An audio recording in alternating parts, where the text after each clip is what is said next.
All right, so picture this. You're in northern Scotland, right? And the wind's kind of whipping through your hair. You're standing on a hilltop overlooking this vast landscape. You're surrounded by, like, the remnants of this ancient fort, a silent testament to a people who once thrived here, defying the might of the Roman Empire. Yeah, We're talking, of course, about the Picts, of course. those enigmatic warriors whose story has just captivated historians and archaeologists for centuries. Absolutely. A story that's often shrouded in mystery, fueled by these tantalizing glimpses we get in Roman accounts Yeah. and a rich tapestry of folklore and myth. But, thanks to the groundbreaking work of archaeologists like Professor Gordon Noble, Right. the Picts are stepping out of the shadows, Yeah. revealing a far more complex and fascinating society than we ever imagined. And that's what we're diving deep into today. Their world guided by an incredible interview with Professor Noble himself. Yeah. It's packed with fascinating insights into the Picts' origins, their culture, their relationship with Rome, and those iconic symbol stones that continue to spark debate.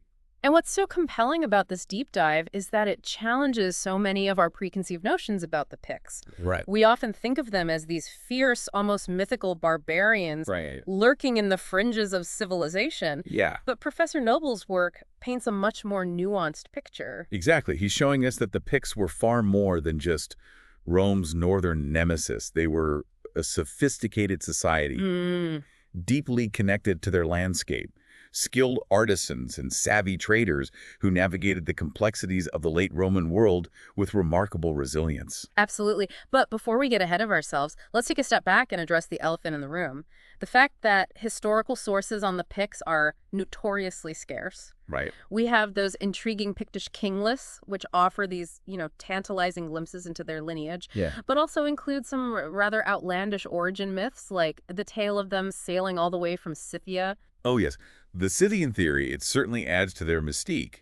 But as Professor Noble pointed out, modern science has pretty much debunked that idea. Yes. Recent analysis of ancient Pictish DNA reveals a much more local story. It does. It turns out their genetic makeup shows strong ties to populations in Ireland, Western Scotland, and Western Britain, Okay. suggesting they evolved from Iron Age communities already present in those regions, not from some far-flung corner of the world. So think local, not global when it comes to the Picts' origins.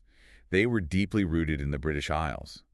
And their story is one of remarkable continuity stretching back centuries before their first dramatic encounter with the Romans. And that encounter, as you alluded to earlier, was anything but peaceful. Right. The Picts emerged as a significant force in the 3rd century AD, right around the time they first appear in Roman records. Okay. And let's just say they made quite an entrance. Yeah, they weren't exactly known for their welcoming committees, were they? No, they were not. The Romans quickly learned that the Picts were a force to be reckoned with, capable of launching devastating raids and pushing the limits of Roman power. Absolutely. Remember that infamous barbarian conspiracy of 367 AD? Yes. Picts, Scots, Saxons all uniting to challenge Roman control of Britain.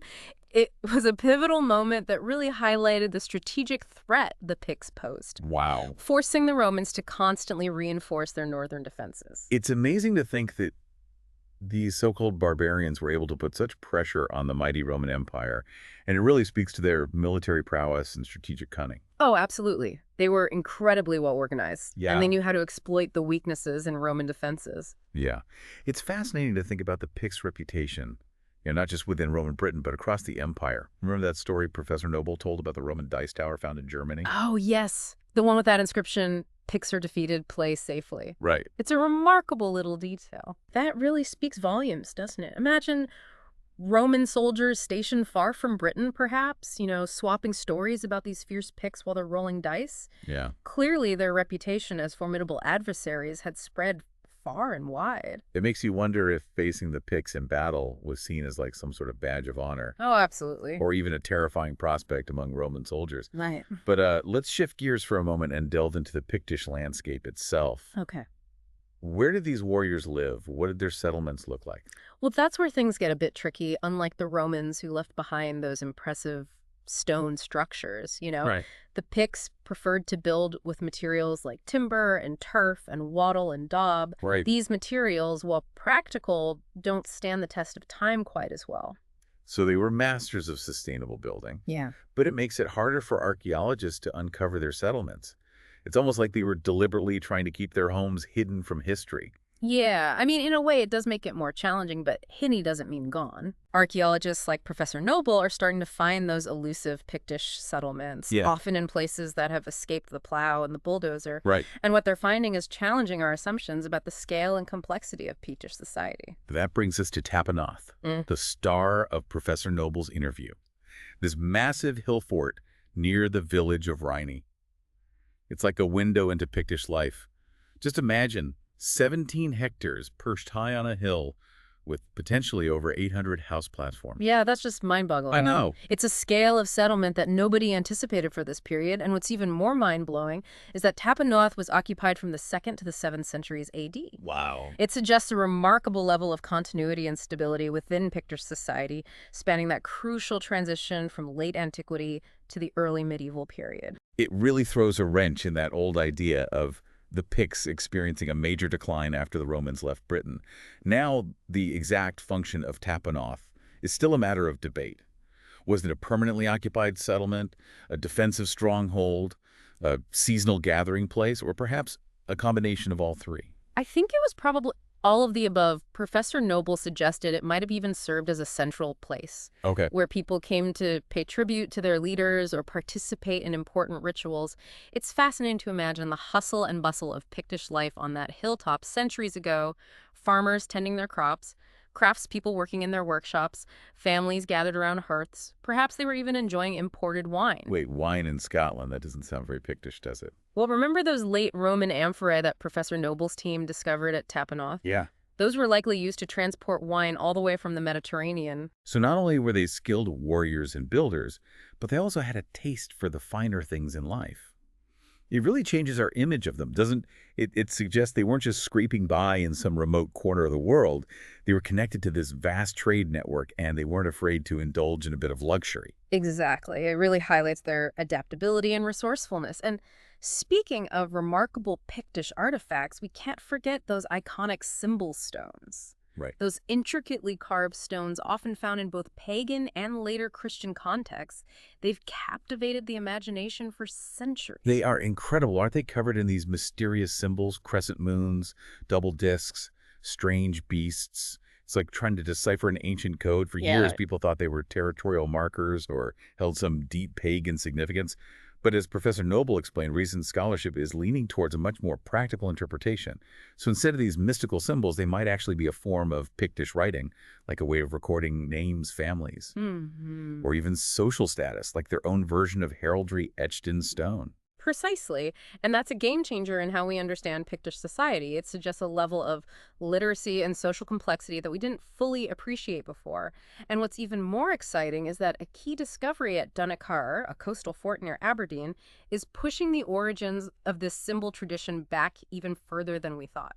Dunacar, with its crumbling sea stack and windswept ramparts, it sounds like something straight out of an adventure novel. And what did archaeologists find there? Symbol stones dating back to the 3rd or 4th centuries AD. Wow. The fact that these stones were embedded in the very structure of the fort Right. suggests they were already a well-established tradition by the late Roman period. Okay. This challenges previous assumptions and hints at a possible connection to Roman influence. It's like the Picts were taking inspiration from Roman inscriptions and adapting them to create their own unique system of visual communication.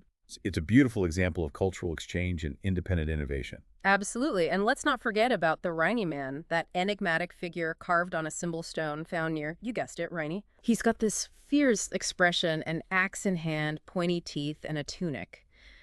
It's as if he stepped right out of Pictish legend. He's definitely one of a kind. Some scholars think he represents a god, a mythical being, or perhaps a Pictish hero. Right. Whatever he is, he's a powerful symbol of Pictish identity and artistry, and he's not alone. The Rhynie site itself is an archaeological treasure trove. It's true. The site dates back to the 4th, 6th centuries AD and reveals a high-status settlement with evidence of sophisticated craftsmanship and far-reaching trade connections.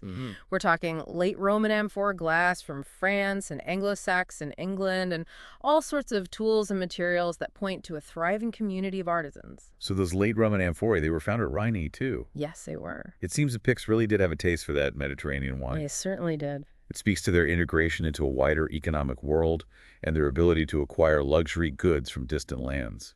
And it reinforces the idea that they were not simply isolated barbarians. They were actively engaged with the broader currents of the late Roman world, both economically and culturally.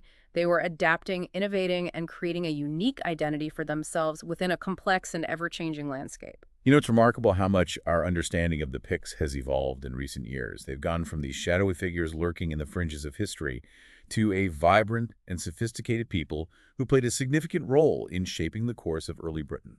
It's a testament to the power of archaeology to rewrite history and challenge our assumptions about the past. And the Pict story is a reminder that there's always more to discover, more layers to peel back, more mysteries to unravel. Their story is a testament to the enduring strength of human resilience, adaptability, and cultural innovation.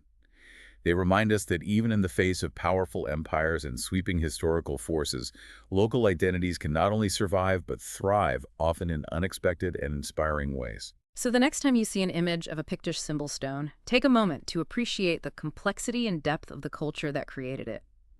These stones are not just remnants of a forgotten past, they're a window into a world of skilled artisans, savvy traders, fierce warriors, and resilient people who left an indelible mark on the history of Britain. And if you're ever fortunate enough to find yourself wandering through the rugged landscapes of Scotland, take a moment to imagine those ancient Pictish hill forts bustling with life, echoing with stories and whispering secrets of a past that's still unfolding before our eyes. And be sure to join us next time for another deep dive into the fascinating world of history. We'll be exploring a new topic, uncovering hidden connections, and challenging those long-held assumptions about the past. Until then, keep exploring, keep questioning, and keep that thirst for knowledge alive. And who knows, maybe one day you'll make a discovery that rewrites history just like Professor Noble and his team. Until next time.